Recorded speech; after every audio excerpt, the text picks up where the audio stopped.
Oke, sahabat Komsos dimanapun berada, jumpa lagi bersama Komsos Paroki Santo Yosef Fakfak.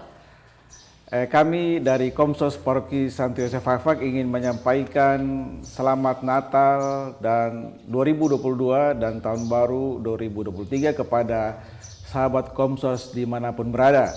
Kami berterima kasih karena sahabat Komsos dimanapun berada telah subscribe dan like semua video yang telah kami tayangkan.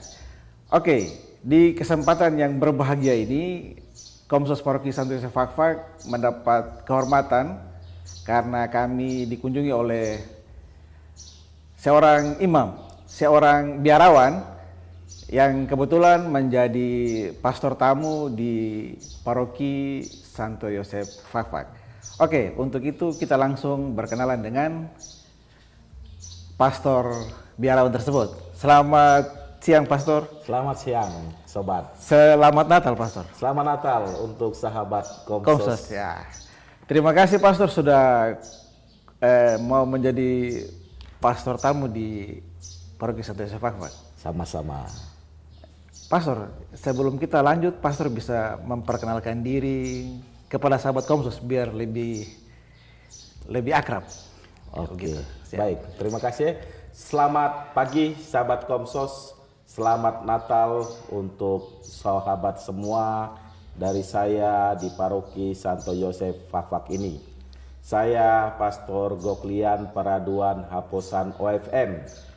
Lahir besar di Medan, tapi kini saya bertugas di Asrama Santo Fransiskus Monamani Kabupaten Dogiai, Keuskupan Timika. Sungguh suatu kebanggaan, juga amat indah dan menyenangkan bisa hadir, tampil dan membantu Paroki Santo Yosef selama Natal dan Tahun Baru, dan saat ini bergabung dengan teman-teman Komsos Paroki yang luar biasa. Siap. Pastor, jadi kalau Pastor sendiri dari kongregasi? Saya dari kongregasi OFM, Ordo Fratrum Minorum, atau yang dikenal dengan Fransiskan. Fransiskan. Iya. Oke, Pastor, ini mungkin agak pribadi. Kenapa Pastor memilih menjadi pastor, menjadi imam, menjadi biarawan? Itu ceritanya bisa panjang. Oh, begitu ya. Tapi pada awalnya saya tidak ada minat untuk menjadi seorang pastor, apalagi seorang OFM. Karena masa kecil saya di kompleks asrama tentara, kebetulan bapak saya adalah aparat, dan biasa anak-anak kolong zaman dahulu aneh-aneh lah sedikit. Itu tanda kutip pasti ya, itu. Maka orang tua agak sedikit risau dan kemudian bilang, sudah, kamu lebih baik ke seminari. Oh, siap. Supaya Pengamanan diri. Tahu pengamanan diri. Nah, di seminari ternyata ada seorang pastor OFM dari Papua datang berlibur. Cerita tentang keadaan Papua, cerita tentang OFM. Saya tertarik, saya mau jadi OFM kalau gitu, supaya bisa ke Papua. Oh, siap. Jadi alasan memilih OFM itu karena kunjungan pastor OFM itu? Kunjungan pastor dan menceritakan tentang situasi Papua yang saya saat itu masih muda, jadi rasa tertantang untuk luar biasa pergi itu ke Papua. Berarti Papua istimewa ya? Sangat istimewa. Dan sampai sekarang sudah 20-an tahun di Papua, amat membahagiakan dan menyenangkan. Siap. Sebagai biarawan OFM, ya. Jadi kan banyak orang hanya kenal Fransiskan. Ya. Tapi sesungguhnya spiritualitas OFM itu apa itu? OFM itu didirikan oleh Santo Fransiskus Assisi dari Italia pada abad pertengahan. Dia seorang anak bangsawan yang kaya raya, yang masa mudanya sebenarnya sama seperti kita muda, ingin mencari kenikmatan, mencari popularitas. Tapi ternyata dalam perjalanan itu dia menemukan hal yang rasanya ini tidak memuaskan. Kemudian dia mendapatkan sebuah ilham, bertemu pengemis dan menukar pakaiannya kepada seorang pengemis, sehingga kami sekarang ini adalah jubah pengemis. Makanya ada cup untuk isi bagian-bagian yang bisa didapatkan dari hasil mengemis itu. Begitu. Nah, di dunia Fransiskan ini ordo pertamanya ada 3. OFM seperti saya, kemudian ada OFM konventual, dan OFM Kapusin. Kami 3 bersaudara. Begitu. Tapi semua satu Semua satu spiritualitas. pendiri, satu spiritualitas, satu semangat. Oh, siap. Ya. Jadi ya kalau kita baca riwayat Santo Fransiskus itu betul-betul bersahabat dengan alam, khususnya dengan hewan ini. Betul. Puji syukur hari ini juga rupanya alam lagi bersahabat sehingga burung-burung bisa menemani kita bercerita pada siang hari ini. Saya dengar background dan background ini suara-suara burung yang sangat merdu. Jadi rupanya memang sesuai dengan perjalanan orang yang kenal Santo Fransiskus yang betul-betul katanya burung saja bisa diajak untuk bicara ya. Betul, betul. Fransiskus memang dikenal sebagai pencinta lingkungan. Semua makhluk hidup dia panggil sebagai saudara. Siapapun dia. Jadi saudara matahari, saudara misalnya Alfred, saudara siapa, semua dia panggil saudara. Saudari bulan, saudara burung gitu. Dia menganggap bahwa semua makhluk hidup yang diciptakan oleh Tuhan itu adalah saudara.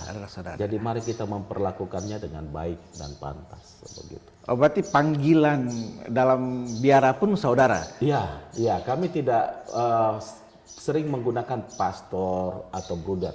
Saudara, kami memanggil. Entah dia yang paling senior, yang junior, semua saudara. Sehingga tidak ada ini ya, tidak ada batasan-batasan ya. Betul, tidak ada batasan. Karena salah satu hal yang sangat kami junjung tinggi adalah persaudaraan. Persaudaraan. Ya. Kalau dari ini berarti saya langsung panggil saudara Lian. Ya, cocok. Cocok ya? Cocok. Siap. Ya.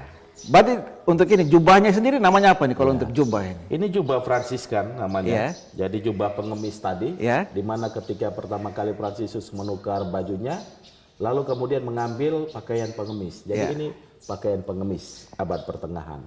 Lalu Fransiskus ada talinya. Biasa ada 3 ikatan simpul yang mengungkapkan kaul yang kami hayati. Oh, siap. Kaul ketaatan, kaul kemiskinan, dan kaul kemurnian. Dan ini dipakai memang sejak zamannya Fransiskus. Dan sampai sekarang? Sampai sekarang semua OFM dipertahankan. pasti jubahnya begini, betul. Dan warnanya ini coklat. Siap. OFM, ya. Oke. Terkait dengan sekarang kita lagi merayakan Natal. Ya. Pulanglah mereka ke negerinya melalui jalan lain. Betul. Matius 2:12. Ya. Mungkin pastor bisa. Jadi relevansi dengan kaum muda saat ini dengan tema Natal. Ya.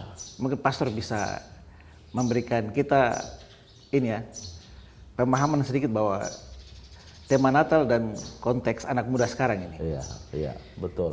Baik, tema ini sangat menarik ya. Pergilah mereka menuju dengan cara jalan lain itu ya.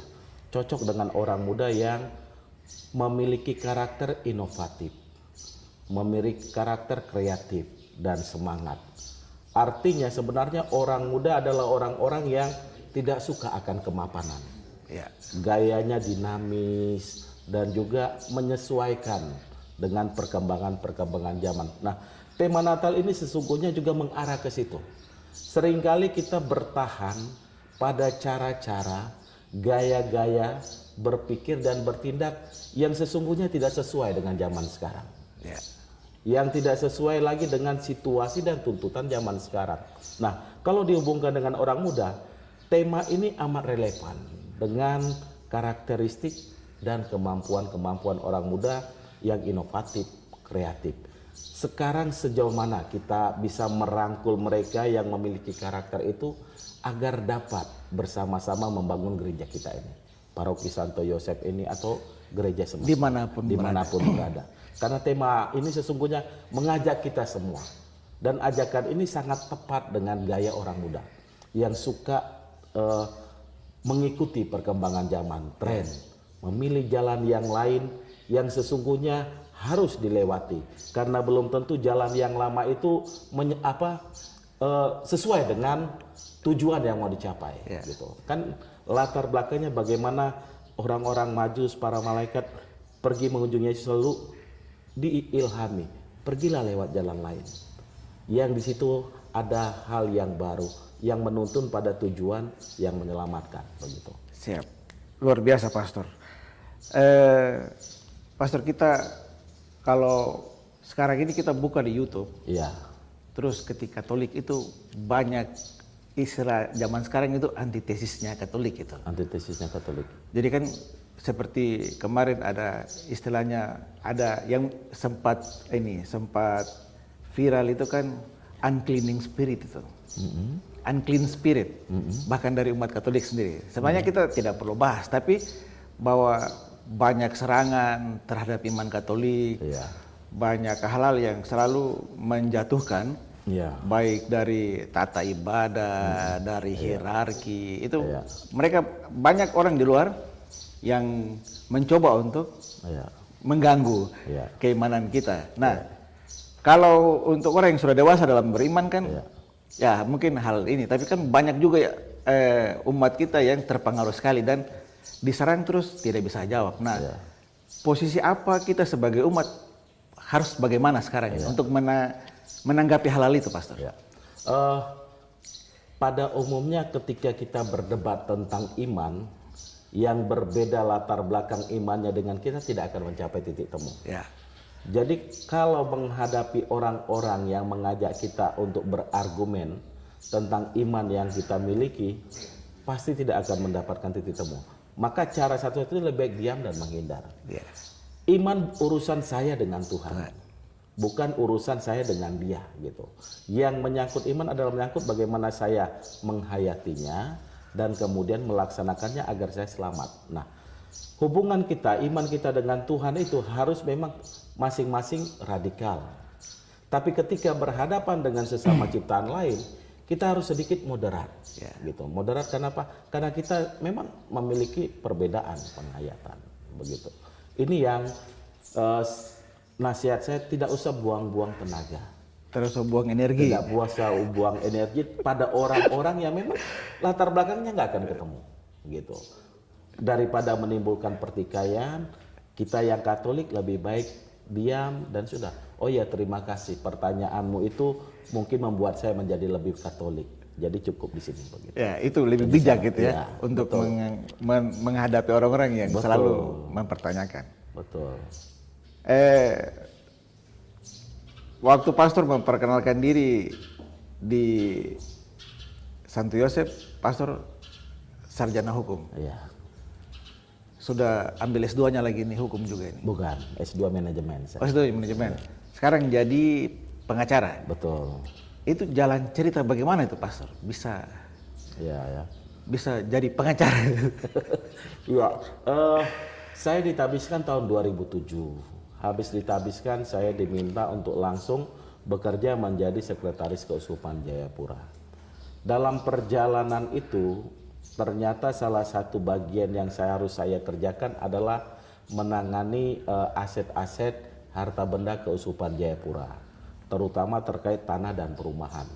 Nah, di situ saya bergabung dengan teman-teman pengacara Katolik yang ada di Jayapura. Kami hampir sekitar 12 orang. Setiap bulan bertemu untuk mendiskusikan aset-aset yang harus kita tata kembali supaya aman, supaya clear. Dan karena sering berproses itu, keluar masuk kantor polisi, dipanggil, kemudian keluar masuk pengadilan. Sudah, pikir-pikir, diskusi dengan pimpinan, apakah ada kemungkinan saya sekolah hukum saja sekalian. Nah, ternyata ada kemungkinan. Jadi sambil kerja sekretaris keuskupan, saya kuliah sore. Jadi Kamis, Jumat, Sabtu sore itu saya kuliah hukum. Berlangsung 4 tahun sampai selesai. 2018 kalau nggak salah ya. Saya selesai, kemudian saya langsung mengikuti PKPA, itu pendidikan profesi advokat. Mengambil lisensi itu untuk ujian profesi advokat UPA. Dan tahun itu semua selesai. Jadi ikut kursus lulus, kemudian ujian lulus, dinyatakan lulus. Tapi saya belum bisa dilantik karena ijazah saya masih muda. Jadi syarat untuk dilantik sebagai seorang lawyer harus beracara 2 tahun dulu dengan pengacara senior. Sudah, jadi saya magang dengan pengacara senior, dan setelah mendapatkan lisensi itu kemudian dilantik sebagai lawyer tahun 2018. 21 kemarin begitu. Jadi itu latar belakangnya kenapa akhirnya saya harus sekolah hukum gitu, terpaksa. Terpaksa. Ya, Oke. kan. Kalau sekolah hukum kan, kalau di hukum ada hukum negara, itu yang di pengadilan biasa. Iya. Kalau kita di gereja ada hukum gereja. Hukum gereja, kanonik, betul, gitu. betul. Ini ada perbedaan atau ada persamaan atau bagaimana? Iya. Sangat berbeda. Pertama, hukum gereja menyangkut memang hal-hal yang terkait dengan ajaran gereja, pelaksanaan iman dan sejenisnya. Jadi itu urusan internal di gereja kita. Dan pada umumnya kebetulan saya pernah juga menjadi hakim pengadilan gereja atau yang disebut di tribunal. Kasus-kasus yang ditangani adalah ya terkait dengan pernikahan, saudara. Sedangkan hukum sipil ini menyangkut banyak aspek dan siapapun dia punya peluang untuk berhadapan dengan hukum sipil itu, begitu. Siap. Jadi memang perbedaannya sangat ya? Sangat, sangat. Siap. Pastor, terkait dengan panggilan hidup membiara sebagai imam, Pastor punya pesan-pesan kepada generasi muda ini. Iya. Jadi siapa tahu ada orang muda dari Paroki Santo Yosef Fakfak ini dengan lihat ini kan pasti banyak yang tergugah ini. Jangan jubah coklat ini juga ada komsos yang mungkin akan siap untuk bergabung. Luar biasa. Mungkin bisa memberikan pesan-pesan kepada orang muda Katolik di Paroki Santo Yosef Fakfak maupun di mana saja berada terkait dengan kehidupan membiara. Kehidupan membiara ya. Iya, teman-teman komsos sekalian, hidup membiara itu sangat indah dan menyenangkan. Kitab suci bilang, tinggalkanlah keluargamu, sanak saudaramu, maka kamu akan mendapatkan banyak keluarga dan saudara-saudara yang lain. Berjalanlah tanpa perlu membawa bekal apapun.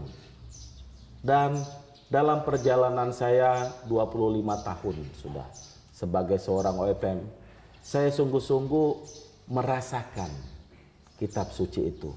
Meninggalkan orang tua dan keluarga, tapi saya banyak bertemu dengan keluarga-keluarga orang-orang lain yang sungguh-sungguh memberikan perhatian, yang sungguh-sungguh bisa saling menghayati panggilan ini. Begitu juga dengan semua hal, Tuhan memang menyelenggarakan. Maka kepada orang muda, jangan takut untuk masuk dan menjalani hidup membiara seperti kami. Amat menyenangkan, amat membahagiakan. Kita sungguh-sungguh akan merasakan kasih Tuhan yang menolong setiap waktu. Kalau saya bukan seorang Fransiskan, saya mungkin tidak akan sampai di Fakfak. Tapi karena saya seorang Fransiskan, pastor, maka saya bisa ke Fakfak. Belum tentu kalau saya bukan seorang biarawan religius, saya bisa sampai ke Fakfak. Ini salah satu hal yang sungguh-sungguh kitab suci bilang tidak usah khawatir, tidak usah cemas. Kamu berjalan, kamu akan mendapatkan keluarga-keluarga begitu.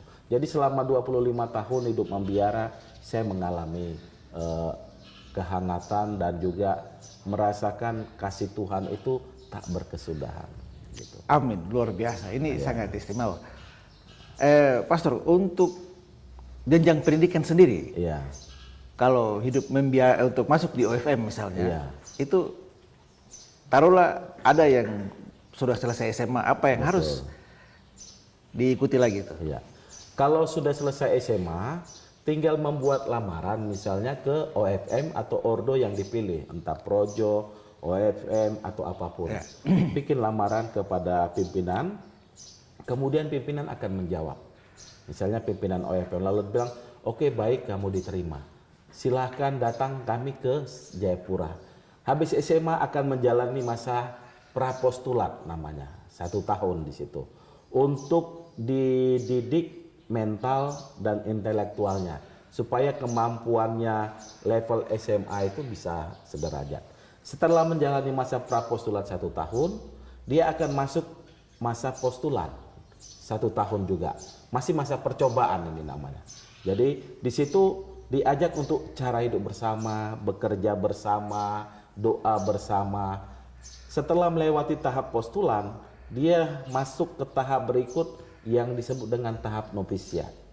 Nah, di tahap novisiat ini dia sudah bisa mendapatkan jubah seperti ini. Jadi sudah bisa dipanggil frater. Frater ya. Itu 1 tahun. Dan pada masa novisiat ini dia komunikasi dengan pihak manapun sedikit dikurangi karena fokus. Nah, setelah masa novisiat selesai, dia akan mengucapkan kaul pertama yang disebut, lalu akan kuliah filsafat teologi selama 4 tahun. Selesai 4 tahun kuliah, dia harus menjalani masa tahun orientasi pastoral 1 tahun. Setelah itu ada disebut dengan tahun orientasi karya 1 tahun lagi. Setelah di tahun orientasi karya, tahun orientasi pastoral ini di paroki, di lapangan. Ya. Kemudian dia akan kembali untuk meneruskan sekolah pasca sarjana. Nah, 2 tahun. Setelah selesai pasca sarjana, kemudian ditabiskan menjadi seorang diakon. Setelah 6 bulan menjalani diakon, baru tabisan imam. Jadi memang hampir 10-11 tahun setelah tamat SMA. Luar biasa. Iya. Jadi mungkin Ade Rais bisa ya. Masih ada peluang. Masih ada peluang, masih ada Panggilan peluang itu ya. selalu terbuka gitu. Siap. Jadi itu dilalui betul-betul dengan ini ya, dengan ikhlas dan semangat itu ya. Betul, betul. Tidak boleh terbebani itu, Mas. Nggak dapat disangkal memang dalam hidup membiara ada perbedaan ya. Karena kita sama-sama muda, latar belakang berbeda, ada konflik. Ini Dinamika pasti ada. Dinamika pasti ada. Ya. Pertanyaan sejauh mana kita menjalaninya dengan penuh sukacita, Ya. itu saja. Nah, Itu yang pokok penting itu, betul, sukacita itu ya. Betul. Siap. Jadi sekarang untuk sekarang ini pastor sendiri bertugas di Dogiai. Saya di Dogiai. Sudah berapa lama di Dogiai, Mas? Baru SK saya di Dogiai baru 1 Februari kemarin. Jadi 2000 belum sampai 1 tahun, 2022. 2022. Iya. Dari Jayapura dengan kehidupan yang sebelumnya sekretaris Bapak Uskup di Jayapura, terus ke Dogiai Iya. yang betul-betul itu bagaimana tuh perbedaan itu? Dan jujur malah saya sangat lebih menikmati di Dogiai saat ini. Ketika bekerja di Jayapura dengan tekanan pekerjaan yang tinggi. Sekretaris pastor paroki dengan begitu banyak kegiatan-kegiatan yang menyita pikiran, emosi segala macam. Kemudian setelah ya boleh dikatakan hampir 11 tahun lebih ya dalam dunia itu, saya mendapatkan kesempatan untuk bertugas di daerah pedalaman Monamani Dogiai dengan anak-anak SMP yang sangat lucu segala macam, malah mengasihkan. Ya, lebih menyenangkan, banyak waktu pribadi yang selama ini terbuang begitu. Bukan terbuang sih, tapi tersita ya. Tersita dengan pekerjaan. Nah, di Dogiai saya sungguh punya banyak waktu pribadi.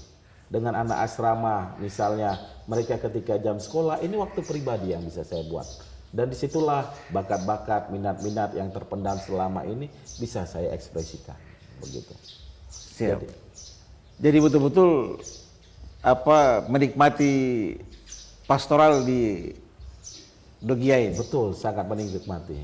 Jadi pastor sendiri juga pernah bersama Komsos di Jayapura. Ya, betul.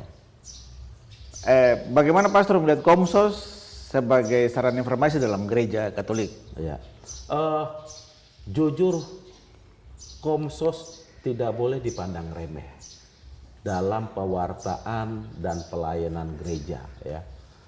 Saya di Jayapura memulainya dalam keadaan nol. Dan rupanya Covid kemarin menjadi momen yang membuka semua mindset orang. Komsos, alat-alat teknologi begini, media-media sosial ternyata sarana yang harus masuk ke gereja. Selama ini kan tidak. Sangat boleh dikatakan dianggap ini bagian dari lingkungan gereja. Tapi ketika Covid, orang sadar bahwa dengan misa online segala macam, oh iya, masuklah. alat-alat itu, masuklah teknologi itu, dan membuat orang bisa mengikuti dan mengembangkan imannya selama COVID ya. Jadi boleh dikatakan sangat vital. Dan bagi saya, setiap paroki atau setiap imam sepantasnya mensupport hal ini dengan sarana prasarana, memberikan pelatihan dan pengembangan, karena cara pewartaan yang efektif di zaman sekarang untuk anak-anak milenial sekarang harus dengan ini gitu. Jadi tidak bisa dianggap remeh. Harus kita tumbuh kembangkan gitu. Apalagi perkembangan media sosial yang sudah sangat masif ini, Betul. Siap. Terkait dengan sekarang Pastor berada di Paroki Santo Yosef Fakfak, Pastor melihat Fakfak ini bagaimana dulu? Setelah datang terus, oh Fakfak ini begini. Saya memang tidak punya bayangan pertama kali datang ke Fakfak. Tapi ketika pesawat lihat, wah ada lautan segala macam ya. Kemudian saya di Dogia di gunung sana, saya bilang wah ini menarik, ini indah. Dan jujur ketika dijemput oleh Pastor Alex selaku pastor paroki dengan teman angkatan saya Pastor Joko, karena kebetulan sudah kenal jadi nyambung. Dan kemudian sampai di pastoran ketemu dengan beberapa orang yang sangat ramah. Kita cerita-cerita lepas bebas segala macam. Saya bilang wah boleh juga Pak. Alamnya indah, orang-orangnya juga bersahabat, dan apalagi Pastor Alex dengan cara dan karakternya yang santai, yang menggembirakan. Jadi saya bilang ini juga suasana yang amat saya impikan, bertugas di tempat-tempat seperti ini yang jauh dari keramaian. Kemudian lokusnya itu seputaran ini sehingga mudah bertemu dengan umat, bercengkrama begitu. Siap. Itu yang menurut saya Fakfak sangat mengesankan. Siap. Terima kasih Pastor. Jadi biasa orang datang, kalau orang naik pesawat turun itu biasanya penumpang itu bantu rem di pesawat, bantu pilot untuk rem. Oh ya. Karena landasannya kan pendek ini. Iya. Jadi kalau rem itu pasti penumpang semua ikut bantu dari belakang. Dengan gerakan kaki. Dengan gerakan kaki ya. Jadi Pater terima kasih sudah menyempatkan waktu bersama Komsos Paroki Santo Yosef Fakfak. Ya, siap. Semoga tidak bosan dan kita tunggu siapa tahu ada buka wilayah baru di Keuskupan Manokwari Sorong. Amin. Itu apakah mungkin atau tidak tuh? Sangat mungkin. Sangat mungkin. Kami memang OFM ingin berkarya sedikit lebih lebar tahun-tahun ke depan. Dan salah satu keuskupan di Papua yang belum kami miliki untuk berkarya adalah Manokwari Sorong ini. 4 keuskupan lain di Papua OFM sudah masuk. Manokwari Sorong belum. Maka sangat berharap mungkin pimpinan Dorang dengan Uskup Datus bisa memikirkan dan merencanakan 1-2 tempat entah di Fakfak ini siap. Untuk kita layani. Siap. Oke, Pastor terima kasih. Mungkin Pastor bisa ucapkan selamat Natal atau baru kepada umat di Santo Yosef karena TPW Fakfak. Iya. Karena kan yang kita bisa ketemu kan hanya di Paroki Santo Yosef sekarang dengan Pastor. Tapi Fakfak itu dengan demografi yang luar biasa, dan Pastor bisa ucapkan selamat Natal dan Tahun Baru kepada semua umat di TPW Fakfak dan juga sahabat Komsos dimanapun berada. Siap, terima kasih. Rekan-rekan Pastor TPW Fakfak, para umat sekalian, saya Pastor Lian OFM mengucapkan selamat Natal. Semoga damai Natal senantiasa menaungi hidup saudara-saudari. Juga selamat Tahun Baru yang beberapa jam lagi akan kita sambut. Semoga Tahun Baru sungguh mendatangkan berkat, sukacita, kegembiraan kepada rekan-rekan pastor di TPW Fakfak ini dan juga seluruh umat di Fakfak ini. Jujur, saya sangat berkesan bisa hadir dan melayani di Paroki Santo Yosef Fakfak. Semoga rekan-rekan semua, terutama sahabat-sahabat Komsos Paroki Santo Yosef Fakfak, tetap bersatu, tetap kuat, dan selalu berkarya dalam bidang ini. Tuhan memberkati Anda semua. Amin. Oke, Pastor, terima kasih.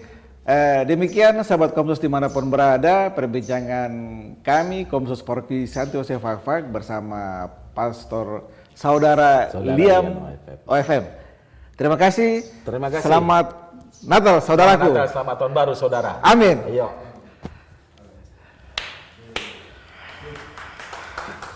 Baik.